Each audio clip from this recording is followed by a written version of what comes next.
What's up, math fans? I'm assuming you already saw my video on writing exponential equations as logarithmic equations, so you already know how to do that conversion. And now we're gonna move on to logarithms of products and quotients. So understanding the vocabulary, products means when you're multiplying, quotients means when you're dividing, and I'm going to use what we learned to discover something new. So first, here's some stuff I just need you to accept so that you can then learn this simple formula.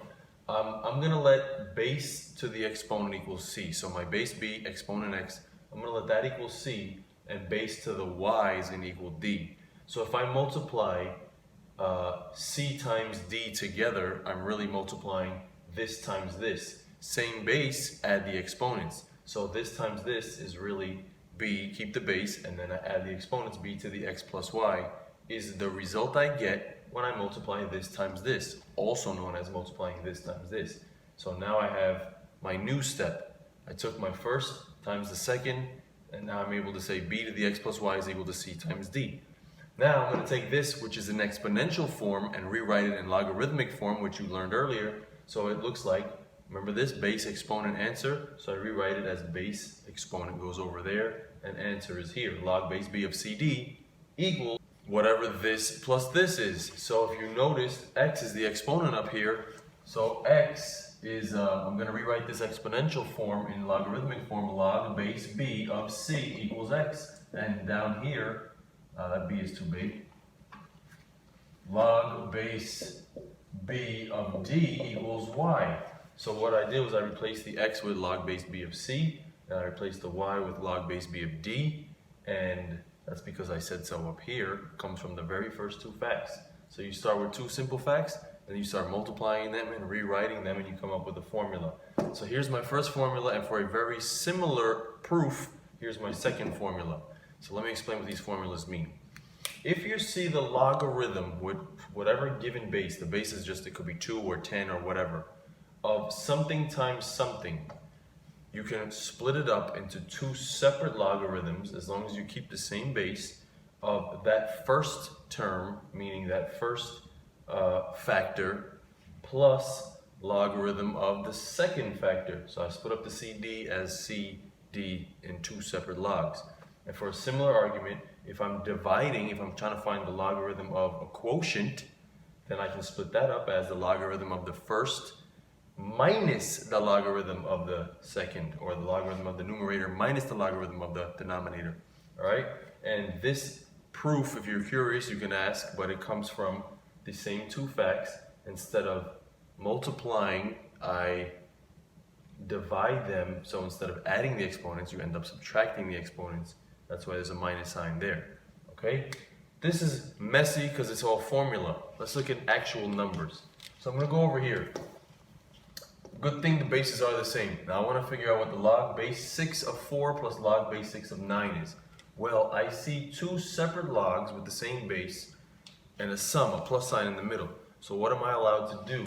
If I see two separate logs with the same base and a plus sign in the middle, I can condense it into one single logarithm, same base, but now I'm going to take the product of those two separate logs, the two separate factors in the logs. So this can be rewritten as log, still base 6, but now I'm going to take my 4 times 9. Okay? So if I saw a plus sign, that's my clue that I'm actually going to multiply those two numbers. So that's basically saying the log base 6 of whatever 4 times 9 is, which is 36. And this is easier to figure out. You can go to you pretty much go to the calculator from the beginning, but I'm trying to show you how not to use a calculator. So if I don't know what the answer is, I'll call it x. And then look at this, base, exponent, answer. 6 to the what power gives me 36.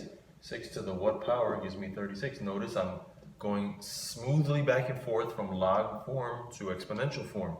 So 6 to the, oh I know, x equals 2, and we're done. Alright? So that's just a cool trick. If you see two separate logs, you can multiply those factors together.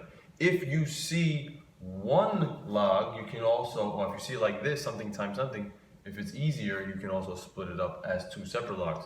So basically, depending on the question, you want to see, is it better to condense or is it better to expand?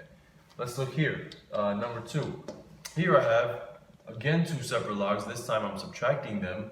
So where did that come from? That came from a quotient.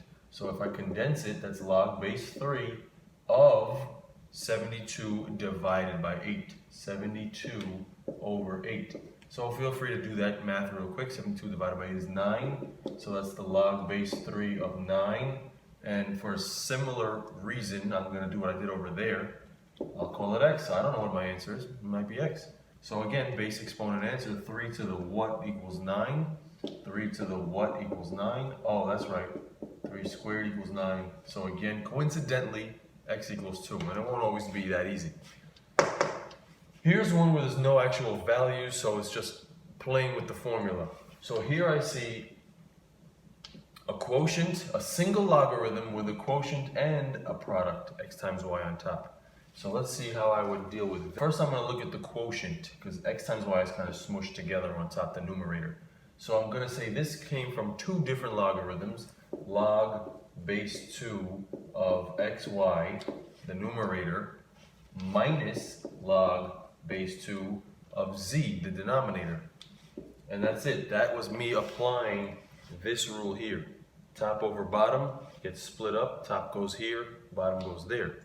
But then if you look carefully, hey, x times y, that's a product. So I'm actually using both rules here.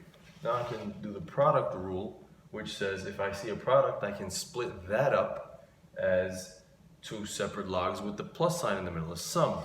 So this becomes log base 2 of x plus log base 2 of y minus log base 2 of z drops down. So this is kind of the reverse of what I did in 1 and 2, because here, instead of condensing it, I'm actually expanding it. And in this case, I'm only showing you a different style in case it's easier. Sometimes it's easier if they give you a key or a table on the side that actually gives you values. So I have no idea what log base 2 of x is, but they'll say it's y, or they might actually give you a number, maybe 5,000, whatever. So here they're saying it's a, right? So this is the same as a. And this is the same as, works out to be b. And then this is the same as, works out to be c. So my final answer is a plus b minus c. Simple as that. All right? Thanks for watching. See ya.